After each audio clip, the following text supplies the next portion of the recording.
I stared at my phone in disbelief as the group chat notification popped up. Everyone in my family was invited to my parents' 40th anniversary celebration except me. The house they were celebrating in was the same one I had secretly saved from foreclosure 5 years ago. That evening, my sister Jennifer posted a photo with the caption, "Family only." Something in me snapped. I hit like and commented, "Congrats. Mortgage and taxes are all yours now." Within minutes, the post vanished, and my phone exploded with 30 missed calls. I always thought my family was close. Growing up in suburban Atlanta, I was the middle child between my older sister Jennifer and younger brother Tyler. My childhood memories are filled with weekend barbecues, camping trips to Lake Lanier, and holiday gatherings where my mom's peach cobbler was the highlight of every meal. Our modest 4-bedroom house on Maple Street wasn't fancy, but it was where we built our lives together. After high school, I worked my way through Georgia State, taking night classes while holding down 2 jobs. My parents had always emphasized the importance of education, but with 3 kids they couldn't afford to pay for our college. "Make something of yourself, Carlton," my dad would say. "But remember where you came from." I took his words to heart. By 28, I had built a successful real estate business. My specialty became identifying undervalued properties in transitioning neighborhoods. While I wasn't wealthy by national standards, I was doing better than anyone in my family had before. I bought a comfortable condo downtown, drove a sensible car, and took pride in being financially independent. 5 years ago, everything changed. I dropped by my parents' house unannounced one Sunday afternoon to find my mother at the kitchen table surrounded by bills, her eyes red from crying. My father sat beside her, his shoulders slumped in defeat. "What's going on?" I asked, immediately concerned. They tried to brush it off as nothing serious, but I persisted until they finally told me the truth. Dad had lost his job of 25 years when his company downsized. At 58, he was struggling to find comparable work. Meanwhile, Mom had needed unexpected surgery that their insurance only partially covered. They were 6 months behind on their mortgage payments, and the bank had started foreclosure proceedings. "We didn't want to worry you kids," Mom explained, wiping away tears. "We'll figure something out." That night, I couldn't sleep. The thought of my parents losing the home where we grew up was unbearable. The next morning, I contacted their bank and arranged to pay off the entire remaining mortgage. I liquidated some investments and used a significant portion of my savings. It wasn't an easy decision financially, but emotionally, it was the simplest choice I'd ever made. When I told my parents what I'd done, their reaction surprised me. Instead of relief, they seemed almost embarrassed. "We can't accept this," my father insisted. "It's too much money." "It's already done, Dad," I said. "Consider it an investment in our family home." After a long discussion, we reached a compromise. I would keep the deed in their names, but I'd handle the mortgage payments and property taxes. They would continue to live there as they always had, maintaining the house and covering utilities. "But we don't want the others to know," my mother said firmly, especially Jennifer. She's always been sensitive about money, and with her husband's recent layoff, this would just make her feel worse. I agreed to keep it our secret, never imagining how that decision would eventually tear our family apart. For a while, things continued normally. I visited regularly for Sunday dinners, called my parents several times a week, and maintained my close relationship with them. Then Jennifer's marriage fell apart. Her husband had lost his job and started drinking heavily. After a particularly frightening incident, she packed up her 2 children, 8-year-old Amber and 6-year-old Jack, and moved back in with our parents. "It's just temporary," she assured everyone, "until I can get back on my feet." But temporary turned into months, and months into years. Jennifer, now 38, settled into life at our parents' house. She found work as an administrative assistant at a local insurance office, but her salary wasn't enough to support herself and 2 children independently. I started noticing subtle changes in our family dynamic. My invitations to Sunday dinners became less frequent. "Your mom's just tired," my dad would explain when I called. Or, "We're having a quiet night with the grandkids." When I did visit, the atmosphere had shifted. Jennifer dominated conversations, frequently referencing inside jokes with our parents about things that had happened while I wasn't there. I felt increasingly like an outsider in my own family home. Last month, I learned through a Facebook post that Tyler had been in town for a week visiting from Chicago, where he'd moved for work 3 years ago. No one had mentioned his visit to me, despite knowing I lived just 30 minutes away. When I called my mother to ask about it, she sounded flustered. "Oh, we didn't want to bother you, sweetie. We know how busy you are with work." But I wasn't that busy. In fact, I'd been making a conscious effort to create more work-life balance, something I'd mentioned multiple times to my family.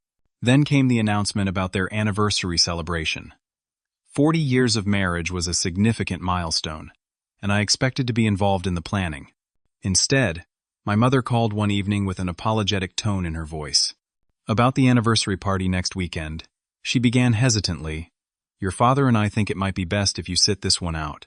"What? Why?" I asked, genuinely confused. "It's just a small family gathering," she explained. "Nothing fancy. And Jennifer is already stressed about organizing everything with the kids underfoot. Maybe we can celebrate with you another time?" I was hurt but tried not to show it.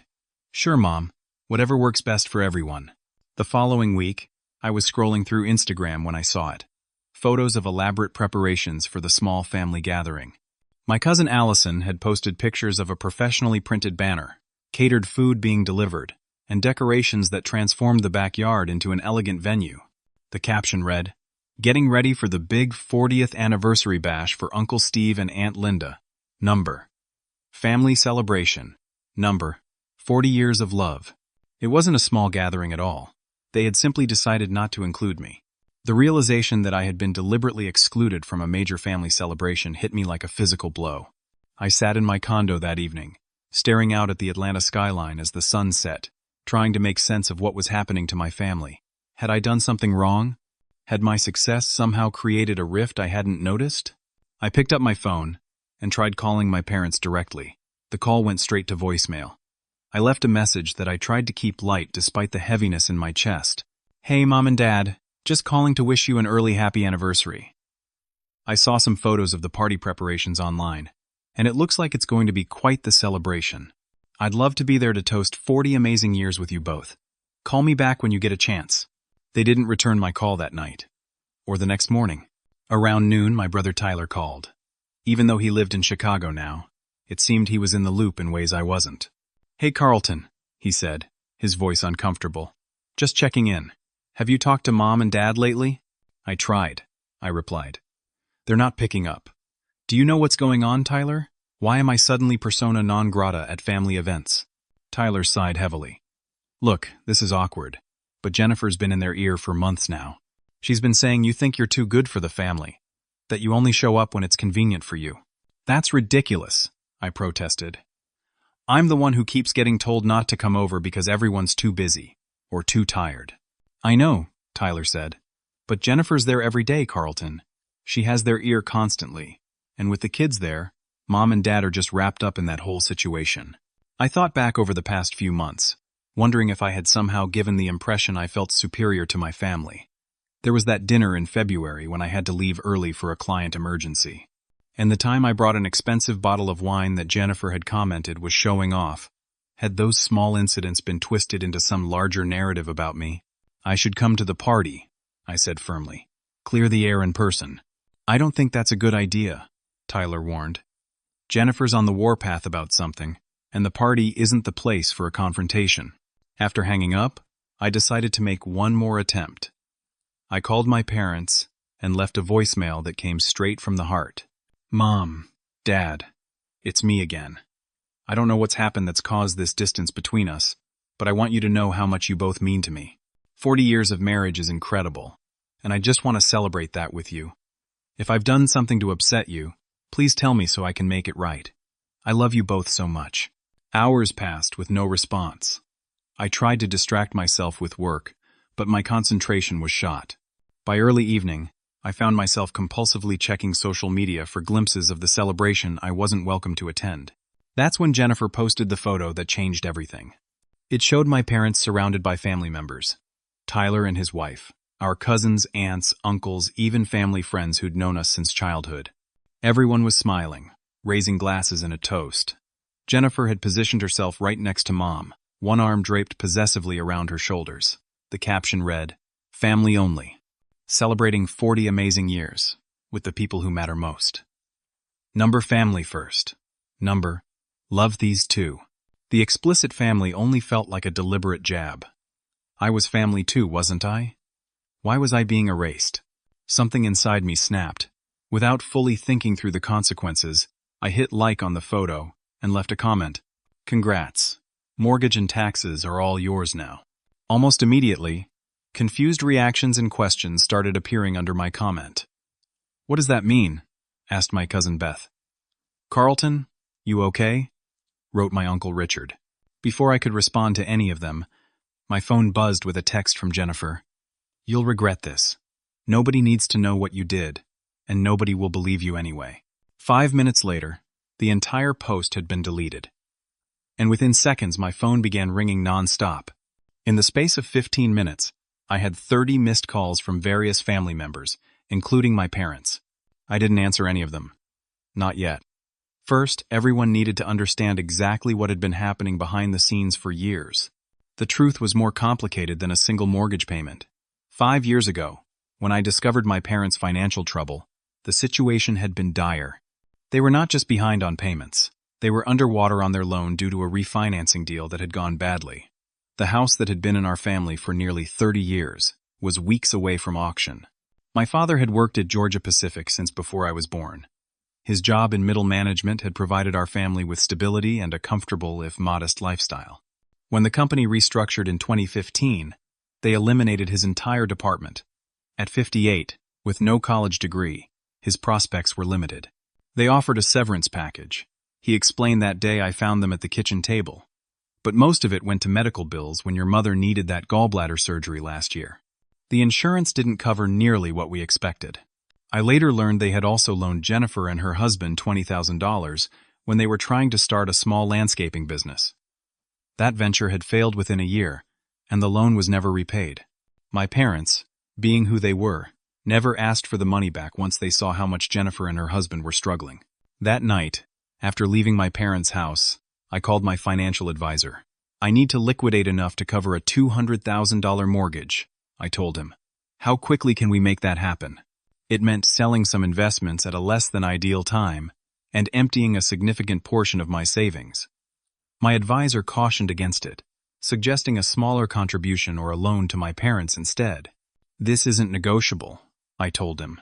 They're about to lose their home. I have the means to prevent that, so that's what I'm going to do.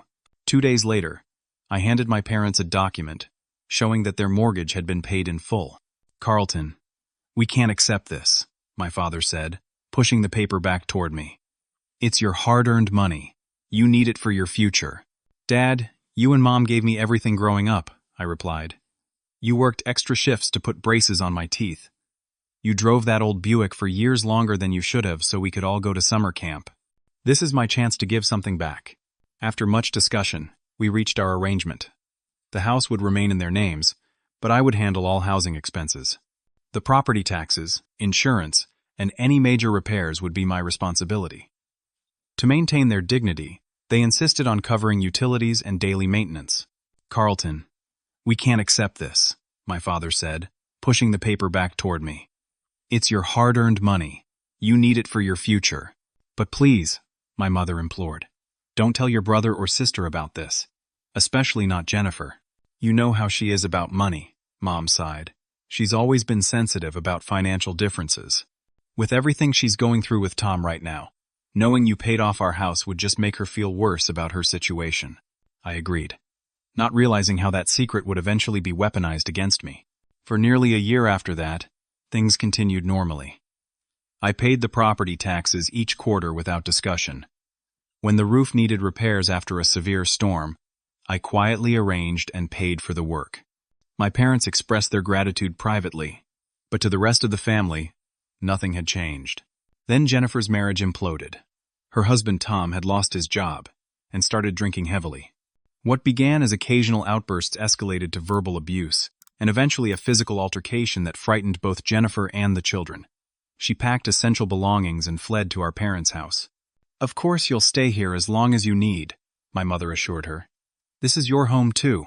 I supported this decision completely. Family helps family in times of crisis, and Jennifer needed a safe place for herself and her children. I even offered to help her find her own apartment when she was ready, but she declined, saying she preferred to stay with our parents for the children's stability.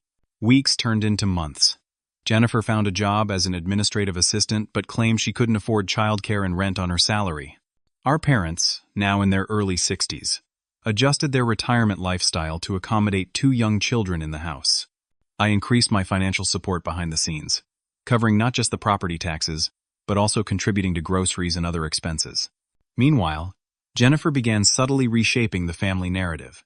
At first, it was small comments when I wasn't present. "Carlton's so busy with his important job and fancy clients. Must be nice to have that downtown condo all to yourself while we're all crammed in here. He probably doesn't want to deal with the noise and mess of children." These comments, which my brother Tyler later revealed to me, portrayed me as detached and uninterested in family matters, when the reality was quite different. I was deliberately being kept at arm's length through canceled plans and were too tired for visitors' excuses. The situation deteriorated further when Jennifer discovered some paperwork related to the property taxes in my father's desk. She confronted our parents about it, but instead of telling her the full truth, they downplayed my involvement, saying I was helping out a little during their transition to retirement. Jennifer's resentment grew. If I brought gifts for her children, she would comment about how I was trying to buy their affection. If I offered to take our parents out for dinner, she would say I was showing off how much disposable income I had. The real turning point came 3 years ago when I received a call from my Uncle Frank, my father's brother. He had always been a straight shooter, someone who didn't involve himself in family drama but spoke up when something seemed wrong. "Carlton," he said without preamble, "I need to ask you something, and I want an honest answer. Are you planning to take your parents' house when they die?" I was stunned into momentary silence. "What? No! Where would you get that idea?" "That's what Jennifer's been telling people," he replied. "She says you've been paying the property taxes so you can claim the house as an investment property later. That you have some legal agreement with your parents." I felt physically sick as he continued. "She told your Aunt Martha that you're just waiting for them to serve their purpose by raising her kids, and then you'll swoop in and claim the house. That's why I'm calling." It didn't sound like you, but people are starting to talk. After that conversation, I tried repeatedly to speak with my parents about what Jennifer was saying, but she had effectively isolated them from me. My calls went unanswered, or were cut short with excuses about grandchildren needing attention.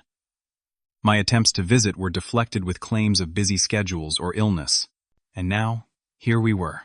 I had been explicitly uninvited from my own parents' anniversary celebration. My sister had posted a photo deliberately emphasizing my exclusion, and in a moment of hurt and anger, I had exposed the secret financial arrangement that had been carefully kept for 5 years. As my phone continued to ring with calls I wasn't ready to answer, I made a decision. This confrontation wouldn't happen over the phone or through social media. If we were going to clear the air, it needed to happen face to face, with everyone present. I grabbed my keys and headed for my car. It was time to crash a party I should have been invited to in the first place. The 15-minute drive to my parents' house felt like one of the longest journeys of my life. My hands gripped the steering wheel so tightly my knuckles turned white. My thoughts raced between scenarios of confrontation, reconciliation, and further rejection. I had no plan beyond showing up and demanding the truth. The neighborhood looked exactly as it always had. Kids' bikes leaned against fences, sprinklers turned lazily on neatly maintained lawns, and American flags hung from front porches. It was the picture of suburban normality, giving no hint of the drama unfolding behind closed doors. As I pulled up to my parents' house, I saw at least 20 cars lining both sides of the street. Through the large front windows, I could see people mingling inside, glasses in hand. Laughter drifted out to the street. The celebration was in full swing. For a moment, I sat in my car, questioning my decision to come. Maybe I should wait until tomorrow, when emotions weren't running so high. Then I remembered Jennifer's threatening text. "Nobody needs to know what you did, and nobody will believe you anyway." That settled it. I was done being silenced. I walked up the familiar path to the front door and rang the bell, something I hadn't needed to do for most of my life. After a few moments, the door swung open to reveal my cousin Allison, whose smile froze when she saw me. "Carlton," she said uncertainly. "I didn't know you were coming." "I wasn't invited," I replied, stepping past her into the house. "But I'm here now." The buzz of conversation died as people noticed my arrival. My mother was the first to approach, her face a mixture of shock and dismay. "Carlton, what are you doing here?" she asked in a hushed tone, as if trying to contain a situation that might embarrass her in front of guests.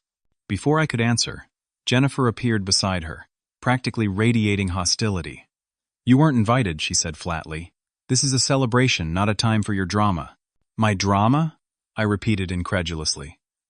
"That's rich coming from the person who's been systematically turning our family against me." People around us began to shift uncomfortably.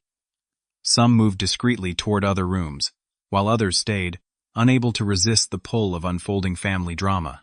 My father emerged from the crowd, looking older and more tired than I remembered. "Son, maybe this isn't the right time." "When is the right time, Dad?" I cut in. "When Jennifer isn't around to control the narrative? Because that doesn't seem to happen anymore." Jennifer's face flushed with anger. "You need to leave. Now." "Not until we clear some things up," I insisted. "Like why my own parents would exclude me from their anniversary, or why you're telling people I'm trying to take this house when I'm the one who saved it." A confused murmur ran through the remaining guests. My mother's hand flew to her mouth, while my father's expression hardened. "What are you talking about?" asked my Aunt Carol. Jennifer jumped in quickly. "He's exaggerating as usual. He helped Mom and Dad with a couple of tax payments when Dad was between jobs. Now he acts like he owns the place." "A couple of tax payments?"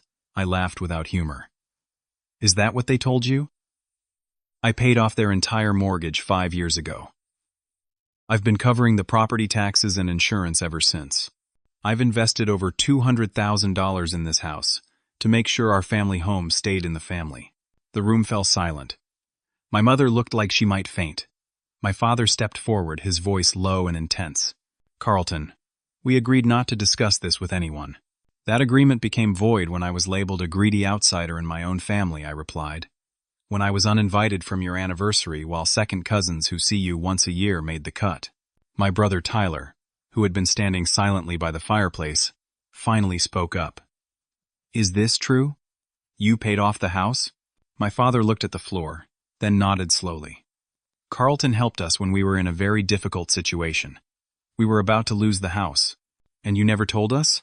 Tyler asked, hurt evident in his voice. "We didn't want to burden you," my mother said weakly. "And we were embarrassed. We should have been able to take care of ourselves at our age." Jennifer's expression had changed from anger to calculation. "So you've been paying the property taxes," she said slowly. "That explains the paperwork I found. But that doesn't change the fact that you've been lording your success over everyone, making us all feel small in comparison." "When have I ever done that?" I demanded. "Name one time." She couldn't, of course. Instead, she shifted tactics. "Well, if you're so generous, why do you keep threatening to call in your investment? Mom and Dad have been worried sick about when you'd demand repayment." I turned to my parents in confusion. "Repayment? We never discussed repayment. It was a gift, not a loan." My father looked uncomfortable. "Jennifer said you mentioned needing the money back eventually, that you were having cash flow problems with your business." "I never said anything like that," I said, stunned. "My business is doing fine, and even if it weren't, I would never demand money from you." A terrible suspicion began forming in my mind. "Have you been discussing my financial arrangements with Jennifer?" I asked my parents directly. They exchanged glances. "She helps us organize our paperwork now," my mother admitted. "She saw some of the tax documents with your name on them. And she's been intercepting my communication with you, hasn't she?" I asked, the pieces falling into place. "The cards I send that you never mention, the voicemails that don't get returned." My mother looked confused. "What cards?" "You stopped sending cards 2 years ago. And she's been intercepting my communication with you, hasn't she?" I asked, the pieces falling into place. "The cards I send that you never mention, the voicemails that don't get returned." Jennifer rolled her eyes dramatically. "Always the victim, aren't you, Carlton? Maybe if you visited more instead of just sending cards." "I try to visit," I interrupted. "Every time I suggest coming over, there's some excuse about why it's not a good time. And somehow, you're always the gatekeeper of that information." "I send cards for every birthday, every anniversary, every holiday," I insisted. "I leave voicemails when you don't pick up. I've been trying to maintain our relationship while being systematically pushed out." My father finally broke the tension. "Perhaps we should continue this discussion privately, after the party." "Fine," I agreed. But there's one more thing everyone should know. I turned to face Jennifer directly. She's been telling people that I'm planning to take this house when you die, that I consider it an investment property and I'm just waiting to cash in. Gasps and murmurs filled the room.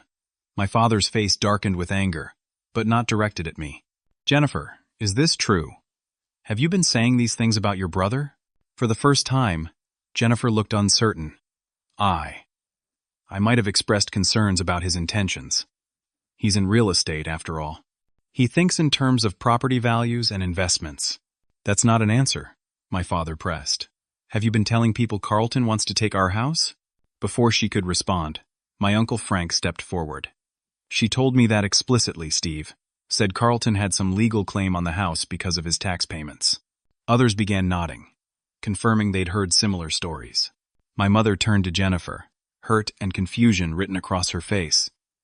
Why would you say such things? You know how much Carlton loves this house, how many memories we all share here. Jennifer's composure began to crack. Because he thinks he's better than us. He swoops in with his money, solving problems the rest of us can't fix, making us feel inadequate. And now, he's exposed all of this at your anniversary party. He's ruined your celebration because everything always has to be about him. This isn't about me, I said calmly. It's about the truth. And speaking of truth, there's something else you all should know. I turned to my parents. Did Jennifer have you sign any paperwork recently? Anything regarding the house? The sudden stillness in my father's posture confirmed my suspicion before he even spoke. Just some estate planning documents, he said slowly. Jennifer said it would be simpler if she had power of attorney for certain matters, since she lives with us and helps manage our affairs now. And did those documents include anything about the house specifically? I pressed. My father looked at Jennifer, then back at me. She prepared papers transferring the house to her name for safekeeping. She said it would protect the house from potential creditors and from claims you might make. The room erupted in shocked exclamations. My mother began to cry softly. I felt sick to my stomach but forced myself to remain calm. Dad, I said quietly, I think you've been manipulated. I think we all have. Jennifer's face contorted with rage. How dare you? I've been the one here every day, taking care of Mom and Dad, raising my children in this house while you live your carefree bachelor life downtown. Jennifer, my mother said, her voice trembling, did you forge those papers to get the house in your name? Tell me the truth. The party had completely disintegrated by this point. Most guests had retreated to the backyard or kitchen, giving our family the illusion of privacy, while undoubtedly straining to hear every word. I didn't forge anything, Jennifer insisted. Dad signed willingly. Ask him. Under false pretenses, I pointed out. Based on lies you told about me. My father shook his head, looking devastated. I don't know what to believe anymore. I had come here angry, seeking confrontation and vindication. Now, looking at my shattered family, I felt only sadness. This isn't how I wanted this to go, I said honestly. I just wanted to understand why I was being pushed out of my own family. Perhaps it would be best if you left now, Jennifer said coldly. You've done enough damage. For once, I agreed with her.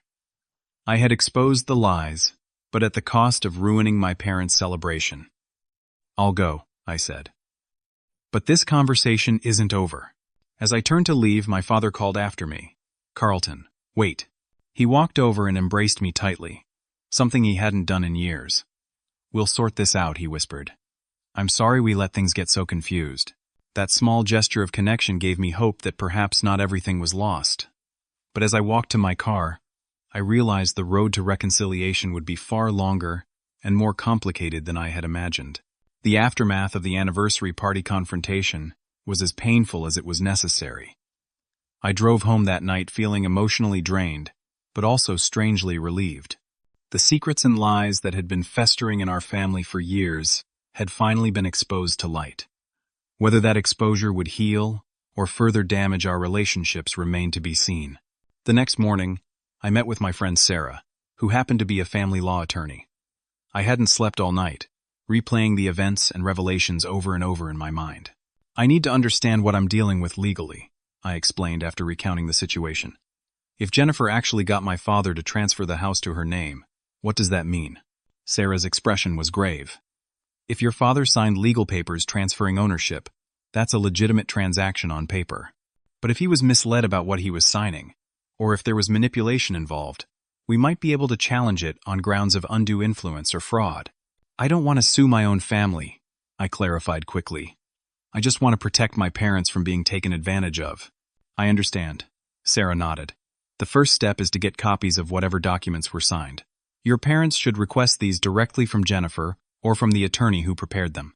That's assuming Jennifer used a legitimate attorney and not some online service, I pointed out.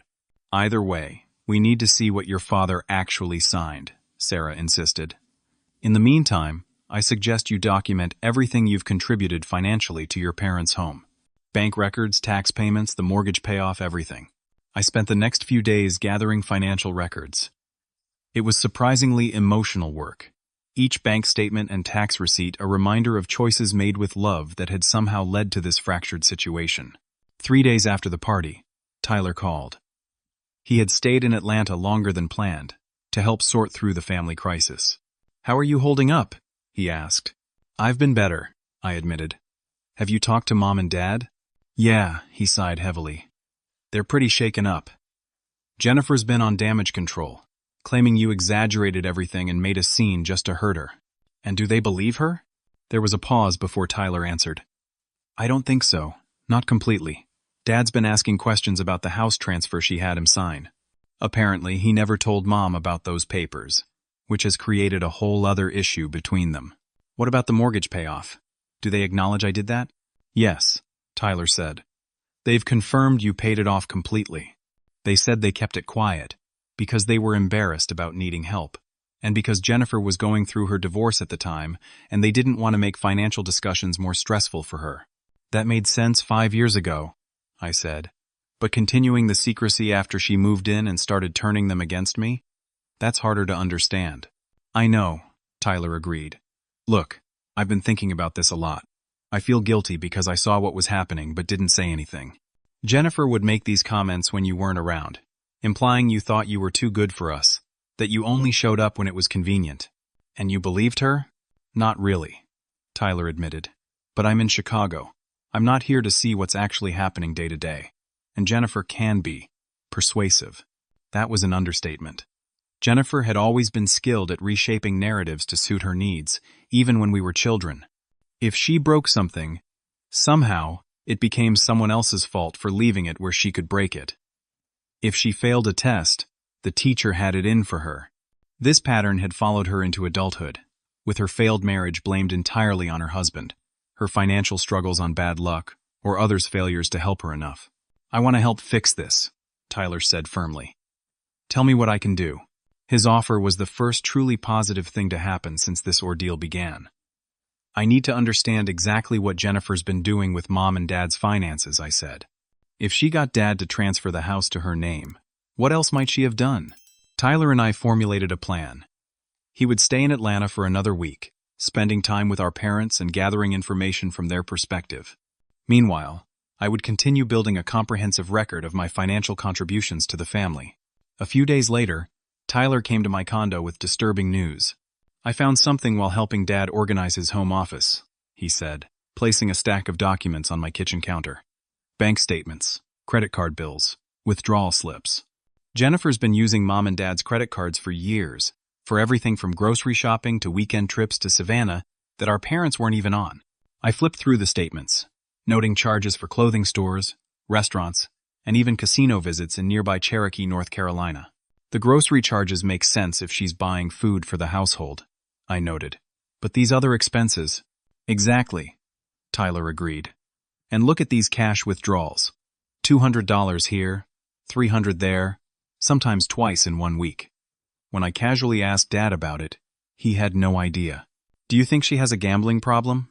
I asked, noting the casino charges. "I don't know, but something's not right," Tyler said.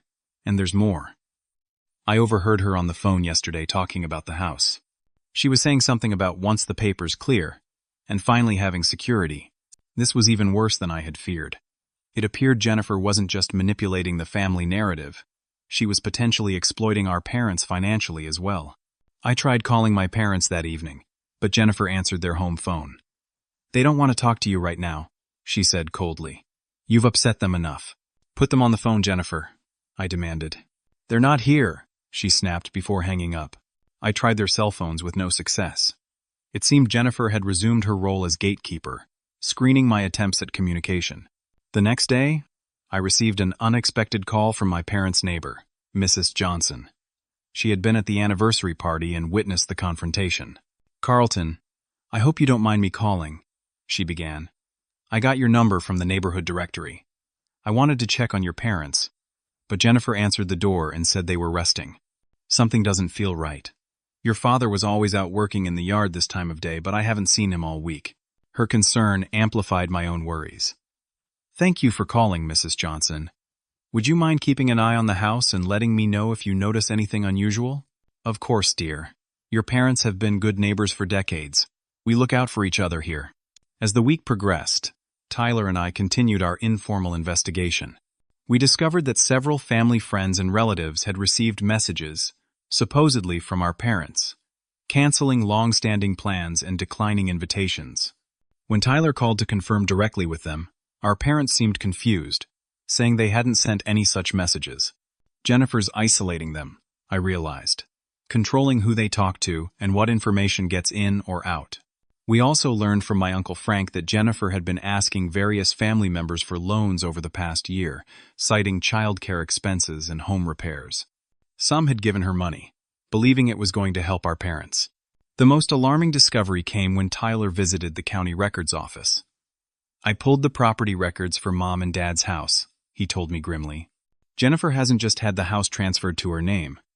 She's taken out a second mortgage on it. What? I felt like I'd been punched in the stomach. How much? $150,000, Tyler replied. Taken out 3 months ago. That's impossible, I protested. The house was free and clear after I paid off the mortgage. What would she need that much money for? The answer came 2 days later when Mrs. Johnson called again. Carlton, there was a man at your parents' house today. I overheard him talking to Jennifer about payment plans and gambling debts. He didn't sound friendly. A sick feeling settled in my stomach. Jennifer had mortgaged our parents' house, the house I had saved from foreclosure, the home our family had shared for 3 decades to cover gambling debts. We need to act now, I told Tyler, before she does any more damage. The revelation about the second mortgage was the turning point. Whatever complicated feelings I had about my sister and her behavior, the simple fact remained. Our parents' home and financial security were at risk. This was no longer just about hurt feelings or family dynamics. It was about protecting 2 people who had worked their entire lives for what little security they had. We need a strategy, I told Tyler during our emergency meeting at my condo. Confronting Jennifer directly didn't work last time. If anything, it made her double down and further isolate Mom and Dad. Agreed, Tyler said. This has to be handled delicately but firmly. We need irrefutable evidence and outside support. Our first priority was documenting everything. I hired a forensic accountant to analyze the financial records we had gathered. The picture that emerged was disturbing. Over the past 3 years, approximately $200,000 had flowed out of our parents' accounts and credit cards beyond normal living expenses. The money trail led to cash withdrawals, casino charges, and online gambling sites. Meanwhile, Tyler worked on establishing regular contact with our parents without Jennifer's interference. He started dropping by at times when he knew Jennifer would be at work, bringing lunch or offering to help with yard work. Dad seems confused about the house situation, Tyler reported after one such visit. He remembers signing some papers Jennifer brought him, but he thought it was related to his will, not a property transfer. And he definitely doesn't know about the second mortgage. What about Mom? I asked. She's worried but won't say much when I bring it up. I think she's afraid of causing more family conflict. But she did ask about you wanted to know how you were doing. That small expression of concern for my mother gave me hope. Despite everything, the bond between us hadn't been completely severed. Our next step was reaching out to longtime family friends who might help us reestablish direct communication with our parents. Mr. Peterson had been my father's friend since high school and still met him weekly for coffee at the local diner. Steve hasn't been himself lately, Mr. Peterson confirmed when I called him. Canceled our last 2 coffee meetings. When I ran into him at the hardware store, Jennifer was with him, answering questions before he could and hurrying him along. "Would you be willing to help us?" I asked. "We're concerned about some financial decisions being made without our parents' full understanding." "Of course," he agreed immediately. "Your father's been my friend for 40 years. What do you need me to do?" With Mr. Peterson's assistance, we arranged a chance meeting at the diner, where my father could speak freely without Jennifer present. Tyler attended while I stayed away, knowing my presence might be too confrontational at this stage. The meeting was successful. My father opened up to his old friend and Tyler, admitting he felt increasingly confused about financial matters that Jennifer had taken over. "She says it's all for our protection," he told them, "that Carlton was trying to control us through money, and she's safeguarding our assets. But then she has me sign things I don't fully understand, and Linda and I argue about it later." This conversation yielded our most important breakthrough. My father agreed to meet with a financial advisor of our choosing to review all recent transactions and legal documents. For my part, I took a different approach to reconnecting with my family. Instead of trying to communicate directly with my parents, which Jennifer continued to block, I focused on building a relationship with my niece and nephew, Amber and Jack. Despite Jennifer's attempts to paint me as the villain, the children had always liked their Uncle Carlton and his occasional gifts and outings. I sent them cards and small presents, careful to avoid anything too expensive that might trigger Jennifer's accusations of buying affection. I offered to take them to the Science Museum on a Saturday when Jennifer would be working, communicating through their school email rather than through my sister. To my surprise, Jennifer agreed to the outing, perhaps seeing it as free childcare. The day with Amber and Jack was illuminating. At ages 11 and 9 now, they were perceptive and talkative. "Mom says we might have to move soon," Jack mentioned casually as we examined a dinosaur exhibit. "Move? From Grandma and Grandpa's house?" I asked, trying to keep my tone neutral. "Yeah. Mom says we need a bigger place now that she's doing better with money." Amber rolled her eyes in that preteen way. "She's not doing better with money. I heard her crying on the phone about bills last week." This casual conversation confirmed my suspicions. Jennifer was planning to use the second mortgage money to move, potentially leaving our parents to deal with the financial fallout. I needed to act before that happened. The most significant step I took was establishing a trust fund for Amber and Jack's education. I set it up with careful legal parameters. The money could only be used for educational expenses and would be paid directly to institutions, not to Jennifer or anyone else. I made Tyler the co-trustee to ensure proper oversight. "This isn't just about the kids' future," I explained to Tyler. "It's about showing our parents that my financial support for the family has always been about security and opportunity, not control." With this framework of support and evidence in place, we were ready for the next phase, a formal intervention with professional help. I arranged for a respected elder law attorney and a financial advisor to meet with our parents, Tyler and me. We also invited Mr. Peterson and my mother's sister, Aunt Helen, to provide emotional support. 2 days before this scheduled meeting, Mrs. Johnson called with alarming news. "There's a for sale sign in your parents' yard," she reported. "It just went up this morning. Jennifer was out there with a real estate agent while your parents were at church. She's trying to sell the house?" I was stunned at her audacity. Without even telling them? That's what it looks like. The agent was taking photos and measurements. I immediately called the number on the real estate sign, posing as an interested buyer. The agent confirmed that the property had just been listed and was priced for a quick sale, well below market value. "The owner is looking to close within 30 days if possible," she told me. She mentioned family members are downsizing and moving to a retirement community. This was the final straw. Jennifer was attempting to sell our family home out from under our parents, using the fraudulent property transfer to act as the legal owner. The speed and below-market pricing suggested she needed cash quickly, likely to cover mounting gambling debts. I called an emergency meeting with Tyler and our legal team. "We need to stop this sale immediately," I insisted. "And we need to move up our intervention. Jennifer's escalating faster than we anticipated." "I'll file an emergency injunction on the property sale," the attorney said, "based on the evidence of financial exploitation and the questionable nature of the property transfer. And I'll get Mom and Dad out of the house tomorrow," Tyler added. "I'll tell them I need their help with something at my hotel. That will give us time to prepare for the formal intervention." Everything was set for the confrontation that would either save our family or fracture it beyond repair. As I reviewed our documentation one last time that night, I found myself reflecting on how things had gone so wrong. Jennifer's gambling addiction explained her financial behavior, but not the systematic way she had turned our family against me. Perhaps she had convinced herself that her narrative was true, that I was using money to control the family, that I saw the house as an investment rather than a home.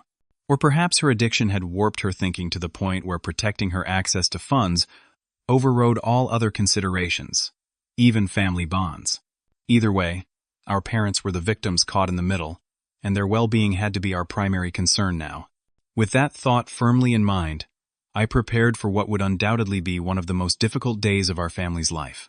The morning of the intervention dawned clear and bright, a stark contrast to the emotional storm we were about to enter. Tyler had successfully gotten our parents out of the house the previous day, suggesting they help him shop for a gift for his wife's upcoming birthday. They had spent the night at his hotel, away from Jennifer's influence for the first time in years. Our carefully assembled support team gathered at the conference room I had reserved at a neutral location, a community center near our parents' neighborhood. The elder law attorney, financial advisor, Mr. C. Peterson, and Aunt Helen arrived early to review our approach. A counselor specializing in gambling addiction joined us, her expertise potentially crucial depending on how the conversation unfolded. Remember, the counselor advised, this isn't just about exposing wrongdoing. It's about helping everyone move forward in a healthier way. Keep blame to a minimum and focus on solutions. I nodded, though I wasn't sure how well I could follow that advice given everything that had happened. But I understood that further fracturing the family would solve nothing. Tyler arrived with our parents at 10 o'clock. I watched their faces as they entered the room and saw the assembled group waiting. My mother's hand flew to her mouth in surprise. My father's expression hardened, likely suspecting an ambush of some kind. "What is this?" he demanded, looking at Tyler accusingly. "It's a family meeting, Dad," Tyler said gently. "We need to talk about some important things that affect all of us. If this is about Carlton and Jennifer's disagreement, we can handle that ourselves," my father insisted, though his voice lacked conviction. "Please, just hear us out," I said, gesturing to the chairs we had arranged. "This is about more than a disagreement." Reluctantly, Saturday. The elder law attorney introduced herself and explained why we had gathered. "Mr. and Mrs. Walsh, your sons have expressed serious concerns about financial decisions being made regarding your home and assets. They've asked for my professional assessment of the situation." She proceeded to outline what we had discovered: the fraudulent property transfer, the second mortgage taken without their knowledge, the systematic financial exploitation through credit cards and bank accounts, and finally, the attempt to sell their home. My mother began to cry silently as the evidence mounted. My father sat rigid, his face growing paler with each revelation. "This can't be right," he said weakly when the attorney finished. "Jennifer wouldn't do these things. There must be some mistake." The financial advisor stepped in, displaying bank statements and legal documents on a projector screen. "I'm afraid the evidence is quite clear, Mr. Walsh. Your signature appears on documents you may not have fully understood. And these bank records show a pattern of withdrawals and charges inconsistent with your reported spending habits." "The house is for sale?" my mother asked, her voice barely audible. "Our home? Without even telling us?" "This can't be right," he said weakly when the attorney finished. "Jennifer wouldn't do these things. There must be some mistake." My father shook his head in disbelief. "Where is Jennifer now? She should be here to defend herself against these accusations." "We deliberately held this meeting without her present," the attorney explained. "Based on the pattern of control and manipulation documented, we felt it was important for you to hear this information without her influence. She'll be included in the next steps," I assured them. "This isn't about punishing Jennifer. It's about protecting you and your home." As the reality sank in, my parents' reactions diverged. My mother seemed almost relieved, as if suspicions she had suppressed were finally confirmed. My father, however, struggled with denial. "There must be explanations," he insisted. "Jennifer's been under so much stress raising the children alone." The addiction counselor spoke up. "Mr. Walsh, the financial patterns we're seeing, large cash withdrawals, casino charges, high-interest loans, are consistent with gambling addiction. This isn't just stress or poor judgment. It's a serious condition that requires professional intervention." The conversation continued for nearly 2 hours. We presented all our evidence methodically, answered questions, and outlined potential next steps. Gradually, my parents' resistance gave way to acceptance. and then to a profound sense of betrayal. I trusted her completely, my mother said, wiping away tears. We both did. She's still your daughter, I reminded them, and she needs help. That can be part of resolving this. As the meeting concluded, the most difficult question remained: how to confront Jennifer with what we knew. The attorney recommended having police present given the financial crimes involved, but I pushed back against that approach. I don't want her arrested, I said firmly. I want her to get help for her addiction and make amends to the family.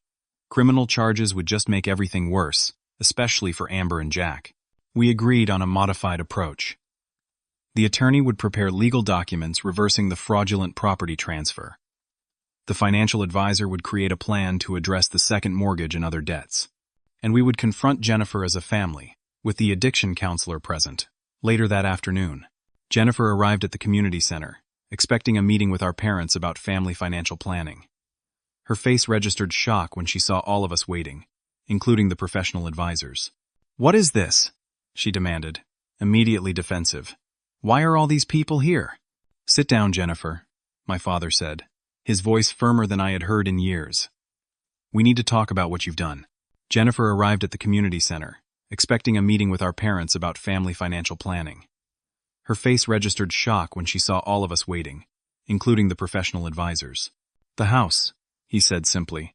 "The second mortgage, the credit cards, the gambling. We know everything." Jennifer's face cycled through expressions: defiance, anger, calculation, before finally settling on a look I hadn't seen from her in years: vulnerability. "You don't understand," she began, her voice shaking. "I was trying to fix things. I just needed some time to get ahead financially, and then everything would be better for all of us." "By selling our home without telling us?" my mother asked. "By lying about your brother and turning us against him? How would that make anything better?" "You don't understand," she began, her voice shaking. "I was trying to fix things. I just needed some time to get ahead financially, and then everything would be better for all of us." "Carlton doesn't need the house," Jennifer exploded. "He has his fancy condo and his successful business. I have nothing. The kids and I have nothing of our own." Jennifer's composure crumbled entirely. She put her head in her hands and began to sob. "I didn't mean for it to happen this way. It started small, just a little money here and there for the kids' expenses. Then I started going to the casino with friends from work. I won at first, and it felt so good to finally have some control over money." The addiction counselor nodded knowingly. "Early wins are common, and often lead to the false belief that gambling can solve financial problems. But then I started losing," Jennifer continued. "I borrowed to try to win back what I lost. The debts kept growing. I was afraid to tell anyone how bad it had gotten." "So you decided to take the house instead?" I asked, trying to keep accusation from my voice. "I convinced myself it was fair," she admitted. "You've always had more than me, Carlton. Always been the successful one. And you were controlling Mom and Dad through money, making decisions about the house without consulting the rest of us." "I never tried to control anyone," I said firmly. "I helped because I could, because I love them, and wanted them to keep their home. The same home you were planning to sell out from under them." Jennifer had no response to that. The reality of what she had done seemed to be sinking in fully for the first time. The next several hours were difficult, but productive. With the counselor's guidance, Jennifer acknowledged her gambling addiction and agreed to enter a treatment program. The attorney outlined the legal steps needed to correct the property issues, making it clear that cooperation would help Jennifer avoid potential criminal charges. "The house will be returned to your parents' names," she explained. "The second mortgage will need to be addressed, as will the other debts you've accumulated in their names." "I don't have that kind of money," Jennifer said hopelessly. "We'll figure it out," I said, surprising everyone, including myself, as a family. But there need to be conditions and safeguards in place. Over the next several weeks, we implemented our plan for recovery and reconciliation. Jennifer entered a 30-day inpatient treatment program for gambling addiction. During her absence, Tyler and I helped our parents regain control of their finances. The fraudulent property transfer was reversed, and I worked with the bank to address the second mortgage, ultimately paying it off to prevent foreclosure. For Amber and Jack, we created stability amid the chaos. They stayed with our parents while Jennifer was in treatment, with Tyler and me providing additional support and regular visits. I made sure they understood that their mother wasn't being punished but was getting help for a problem, similar to an illness. The education trust I had established gave them security for their future, regardless of what happened with Jennifer's financial situation. This is something no one can touch or take away, I explained to them. Your education will always be provided for. When Jennifer completed her initial treatment, she returned to a family changed in subtle but important ways. My parents had set clear boundaries regarding their home and finances. Tyler had extended his stay in Atlanta, temporarily working remotely to help with the transition, and I had purchased a small house near our parents, which I offered to Jennifer and the children as a rent-to-own arrangement. You'll pay what you can afford, I explained. And eventually, it will be yours. But the payments go into a supervised account, and you need to continue treatment and financial counseling. Jennifer's response surprised me. Instead of resentment at these conditions, she seemed genuinely grateful. I don't deserve this second chance, she said quietly, especially from you, Carlton. After everything I said and did. You're my sister, I replied simply. And Amber and Jack are my niece and nephew. Family doesn't give up on family, even when things get messy. The reconciliation wasn't instant or perfect. Trust had been deeply damaged and would take time to rebuild. My parents struggled with guilt over how easily they had been manipulated and how poorly they had treated me. Jennifer faced the daunting task of recovery, while making amends for years of deception. 6 months later, we held a small family gathering at my parents' home, the home that had nearly been lost twice now. It wasn't officially labeled as an anniversary celebration, but in many ways, it served as the proper commemoration that had been disrupted by conflict. As we sat together on the back porch after dinner, my father raised his glass in a toast. To second chances, he said, and to truths that, however painful, set us free. My mother reached over and squeezed my hand. I'm so sorry we shut you out, Carlton. We should have known better. The important thing is that we're here now, I replied. All of us, together. Jennifer, 6 months sober from gambling, nodded. I'm still learning how to live honestly, with myself and with all of you. It's harder than I expected, but better too. Later, as the evening wound down and the others went inside, I remained on the porch looking out at the yard where I had played as a child. The maple tree my father and I had planted when I was 10 now stood tall and strong, its leaves beginning to turn with the approach of fall. This house, this piece of earth, had been worth fighting for, not for its financial value, but for the history and love it represented. In saving it, we had ultimately saved something more important: our ability to be a family, flawed but genuine, broken but healing. I realized then the profound lesson in all we had experienced. True generosity requires not just giving, but transparency and communication. Secrets, even well-intentioned ones, create spaces where misunderstanding and resentment can grow. And family relationships, like any relationship, need regular maintenance and honest conversation to remain strong.